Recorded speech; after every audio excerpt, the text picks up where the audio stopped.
Sobre la práctica. Mao Zedong. Sobre la práctica. Sobre la relación entre el conocimiento y la práctica, entre el saber y el hacer. De las obras escogidas de Mao Zedong, ediciones en lenguas extranjeras, Pekín, 1968. Primera edición, 1968, tomo primero, páginas de 149 a 152.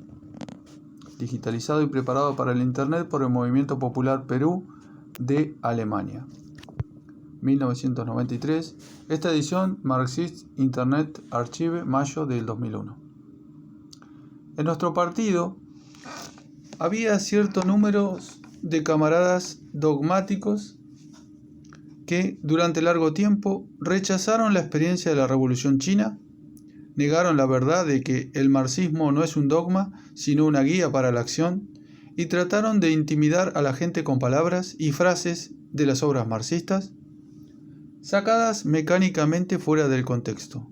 Había también cierto número de camaradas empíricos que, durante largo tiempo, se limitaron a su fragmentaria experiencia personal, ignoraron la importancia de la teoría para la práctica revolucionaria y no vieron la revolución en su conjunto, aunque trabajaron con diligencia, lo hicieron a ciegas. Las ideas erróneas de unos y otros, y en particular las de los dogmáticos, causaron entre 1931 y 1934 enormes daños a la Revolución China.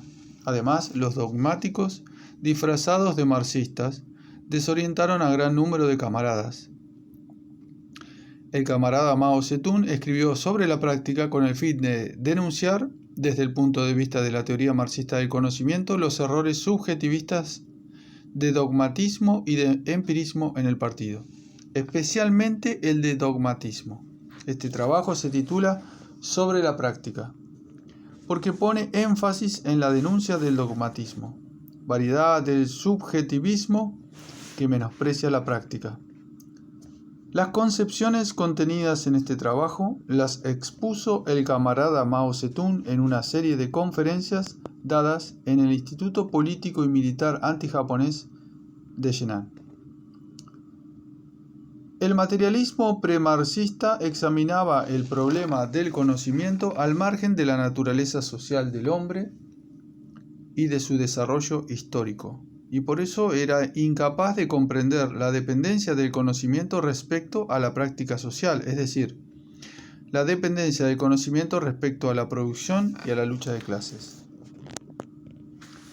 Ante todo, los marxistas consideran que la actividad del hombre en la producción es su actividad práctica más fundamental, la que determina todas sus demás actividades. El conocimiento del hombre depende principalmente de su actividad en la producción material.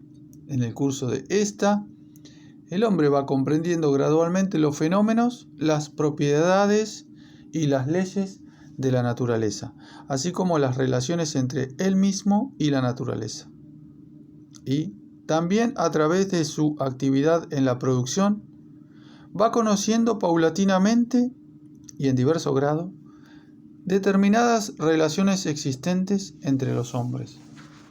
No es posible adquirir ninguno de estos conocimientos fuera de la actividad en la producción. En una sociedad sin clases, cada individuo, como miembro de la sociedad, uniendo sus esfuerzos a los de los demás miembros y entrando con ellos en determinadas relaciones de producción, se dedica a la producción para satisfacer las necesidades materiales del hombre. En todas las sociedades de clases, los miembros de las diferentes clases sociales, entrando también de una u otra manera en determinadas relaciones de producción, se dedican a la producción destinada a satisfacer las necesidades materiales del hombre. Esto constituye la fuente fundamental desde la cual se desarrolla el conocimiento humano. La práctica social del hombre no se reduce a su actividad en la producción, sino que tiene muchas otras formas: la lucha de clases, la vida política, las actividades científicas y artísticas. En resumen, el hombre como ser social participa en todos los dominios de la vida práctica de la sociedad. Por lo tanto, va conociendo en diverso grado las diferentes relaciones entre los hombres, no solo a través de la vida material, sino también a través de la vida política y la vida cultural, ambas estrechamente ligadas a la vida material. De estas otras formas de la práctica social, la lucha de clases en sus diversas manifestaciones ejerce, en particular, una influencia profunda sobre el desarrollo del conocimiento humano. En la sociedad de clases, cada persona existe como miembro de una determinada clase y todas las ideas, sin excepción, llevan su sello de clase. Los marxistas sostienen que la producción en la sociedad humana se desarrolla paso a paso, de lo inferior a lo superior, y que, en consecuencia, el conocimiento que el hombre tiene tanto de la naturaleza como de la sociedad se desarrolla también paso a paso, de lo inferior a lo superior, es decir, de lo superficial a lo profundo, de lo unilateral a lo multilateral. Durante un periodo muy largo en la historia, el hombre se vio circunscrito a una comprensión unilateral de la historia de la sociedad, ya que, por una parte, las clases explotadoras la deformaban constantemente debido a sus prejuicios, y por la otra, la pequeña escala de la producción limitaba la visión del hombre.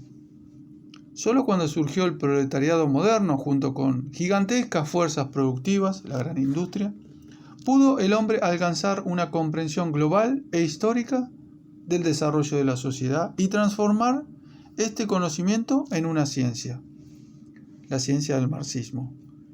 Los marxistas sostienen que la práctica social del hombre es el único criterio de la verdad de su conocimiento del mundo exterior. Efectivamente, el conocimiento del hombre queda confirmado solo cuando éste logra los resultados esperados en el proceso de la práctica social, producción material, lucha de clases o experimentación científica. Si el hombre quiere obtener éxito en su trabajo, es decir, lograr los resultados esperados, tiene que hacer concordar sus ideas con las leyes del mundo exterior objetivo. Si no consigue esto, fracasa en la práctica. Después de sufrir un fracaso, extrae lecciones de él, modifica sus ideas haciéndolas concordar con las leyes del mundo exterior y de esta manera puede transformar el fracaso en éxito. He aquí lo que se quiere decir con el fracaso es madre del éxito y cada fracaso nos hace más listos. La teoría materialista dialéctica del conocimiento coloca la práctica en primer plano. Considera que el conocimiento del hombre no puede separarse ni en lo más mínimo de la práctica, y repudia todas las teorías erróneas que niegan su importancia o separan de ella el conocimiento. Lenin dijo, la práctica es superior al conocimiento teórico, porque posee no solo la dignidad de la universalidad, sino también la de la realidad inmediata. La filosofía marxista, el materialismo dialéctico, tiene dos características sobresalientes. Una es su carácter de clase. Afirma explícitamente que el materialismo dialéctico sirve al proletariado. La otra es su carácter práctico. Subraya la dependencia de la teoría respecto a la práctica. Subraya que la práctica es la base de la teoría y que ésta, a su vez, sirve a la práctica.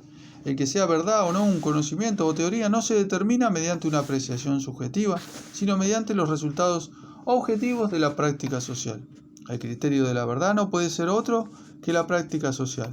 El punto de vista de la práctica es el punto de vista primero y fundamental de la teoría materialista dialéctica del conocimiento. Pero ¿cómo el conocimiento humano surge de la práctica y sirve a su vez a la práctica? Para comprenderlo basta con mirar el proceso de desarrollo del conocimiento. En el proceso de la práctica el hombre no ve al comienzo más que las apariencias, los aspectos aislados y las conexiones externas de las cosas. Por ejemplo, algunas personas de fuera vienen a Henan en giras de investigación. En los primeros 1 o 2 días ven su topografía, calles y casas. Entran en contacto con muchas personas, asisten a recepciones, veladas y mítines, oyen todo tipo de conversaciones y leen diferentes documentos. Todo esto son las apariencias de las cosas, sus aspectos aislados y sus conexiones externas. Esta etapa del conocimiento se denomina etapa sensorial y es la etapa de las sensaciones y las impresiones. Esto es, las cosas de Shenan, aisladas, actuando sobre los órganos de los sentidos de los miembros del grupo de investigación, han provocado sensaciones en ellos y hecho surgir en su cerebro multitud de impresiones, junto con una noción aproximativa de las conexiones externas entre dichas impresiones. Esta es la primera etapa del conocimiento. En esta etapa el hombre no puede aún formar conceptos que corresponden a un nivel más profundo ni sacar conclusiones lógicas. A medida que continúa la práctica social, las cosas que en el curso de la práctica suscitan en el hombre sensaciones e impresiones se presentan una y otra vez. Entonces, se produce en su cerebro un cambio repentino, un salto en el proceso del conocimiento y surgen los conceptos. Los conceptos ya no constituyen reflejos de las apariencias de las cosas, de sus aspectos aislados y de sus conexiones externas, sino que captan las cosas en su esencia, en su conjunto y en sus conexiones internas. Entre el concepto y la sensación existe una diferencia no solo cuantitativa, sino también cualitativa. Continuando adelante, mediante el juicio y el razonamiento se pueden sacar conclusiones lógicas. La expresión de la crónica de los tres reinos: frunció el entrecejo y le vino a la mente una estratagema. O la del lenguaje corriente: déjeme reflexionar. Significa que el hombre, empleando conceptos en el cerebro, procede al juicio y al razonamiento. Esta es la segunda etapa del conocimiento. Los miembros del grupo de investigación, después de haber reunido diversos datos y, lo que es más, después de haber reflexionado, pueden llegar al juicio de que la política de Frente Único Nacional Antijaponés aplicada por el Partido Comunista es consecuente, sincera y genuina. Habiendo formulado este juicio, ellos pueden, si son también genuinos partidarios de la unidad para salvar a la nación, dar otro paso adelante y sacar la siguiente conclusión: el Frente Único Nacional Antijaponés puede tener éxito. Esta etapa, la de los conceptos, los juicios y los razonamientos, es aún más importante en el proceso completo del conocimiento de una cosa por el hombre. Es la etapa del conocimiento racional. La verdadera tarea del conocimiento consiste en llegar, pasando por las sensaciones, al pensamiento, en llegar paso a paso a la comprensión de las contradicciones internas de las cosas objetivas, de sus leyes y de las conexiones internas entre un proceso y otro, es decir, en llegar al conocimiento lógico. Repetimos, el conocimiento lógico difiere del conocimiento sensorial en que éste concierne a los aspectos aislados, las apariencias y las conexiones externas de las cosas, mientras que aquel, dando un gran paso adelante, alcanza al conjunto, a la esencia y a las conexiones internas de las cosas, pone al descubierto las contradicciones internas del mundo circundante y puede, por consiguiente, llegar a dominar el desarrollo del mundo circundante en su conjunto en las conexiones internas de todos sus aspectos. Nadie antes del marxismo elaboró una teoría como esta, la materialista dialéctica, sobre el proceso de desarrollo del conocimiento, el que se basa en la práctica y va de lo superficial a lo profundo.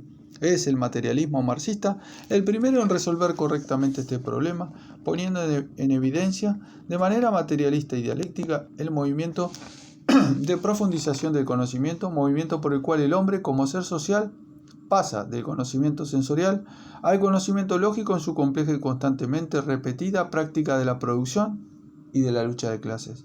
Lenin dijo: la abstracción de la materia, de una ley de la naturaleza, la abstracción del valor, etc. En una palabra, todas las abstracciones científicas correctas, serias y no absurdas reflejan la naturaleza en forma más profunda, veraz y completa. El marxismo-leninismo sostiene que cada una de las dos etapas del proceso cognoscitivo tiene sus propias características. En la etapa inferior, el conocimiento se manifiesta como conocimiento sensorial y en la etapa superior, como conocimiento lógico, pero ambas son etapas de un proceso cognoscitivo único. Lo sensorial y lo racional son cualitativamente diferentes, sin embargo, uno y otro no están desligados, sino unidos sobre la base de la práctica. Nuestra práctica testimonia que no podemos comprender inmediatamente lo que percibimos y que podemos percibir con mayor profundidad solo aquello que ya comprendemos. La sensación solo resuelve el problema de las apariencias. Únicamente la teoría puede resolver el problema de la esencia. La solución de ninguno de estos problemas puede separarse ni en lo más mínimo de la práctica. Quien quiera conocer una cosa no podrá conseguirlo sin entrar en contacto con ella, es decir, sin vivir, practicar en el mismo medio de esa cosa. En la sociedad feudal era imposible conocer de antemano las leyes de la sociedad capitalista, pues no había aparecido aún el capitalismo y faltaba la práctica correspondiente. El marxismo solo podía ser producto de la sociedad capitalista. Marx, en la época del capitalismo liberal, no podía conocer concretamente de antemano ciertas leyes peculiares de la época del imperialismo, ya que no había aparecido aún el imperialismo, fase final del capitalismo, y faltaba la práctica correspondiente. Solo Lenin y Stalin pudieron asumir esta tarea. Aparte de su genio, la razón principal por la cual Marx, Engels, Lenin y Stalin pudieron crear sus teorías fue su participación personal en la práctica de la lucha de clases y de la experimentación científica de su tiempo. Sin este requisito, ningún genio podría haber logrado éxito. La expresión "sin salir de su casa, el letrado sabe todo cuanto sucede en el mundo" no era más que una frase hueca en los tiempos antiguos, cuando la técnica estaba poco desarrollada. Y en nuestra época de técnica desarrollada, aunque tal cosa es realizable, los únicos que tienen auténticos conocimientos de primera mano son las personas que en el mundo se dedican a la práctica. Y solo cuando, gracias a la escritura y a la técnica, llegan al letrado los conocimientos que estas personas han adquirido en su práctica, puede éste indirectamente saber todo cuanto sucede en el mundo. Para conocer directamente tal o cual cosa o cosas, es preciso participar personalmente en la lucha práctica por transformar la realidad, por transformar dicha cosa o cosas, pues es este el único medio de entrar en contacto con sus apariencias. Asimismo, es este el único medio de poner al descubierto la esencia de dicha cosa o cosas y comprenderlas. Tal es el proceso cognitivo que en realidad siguen todos los hombres. Si bien alguna gente, deformando deliberadamente los hechos, afirma lo contrario. La gente más ridícula del mundo son los sabelotodo, que recogiendo de oídas conocimientos fragmentarios y superficiales, se las dan de máxima autoridad en el mundo, lo que testimonia simplemente su fatuidad. El conocimiento es problema de la ciencia y ésta no admite ni la menor deshonestidad ni la menor presunción, lo que exige ciertamente lo contrario: honestidad y modestia.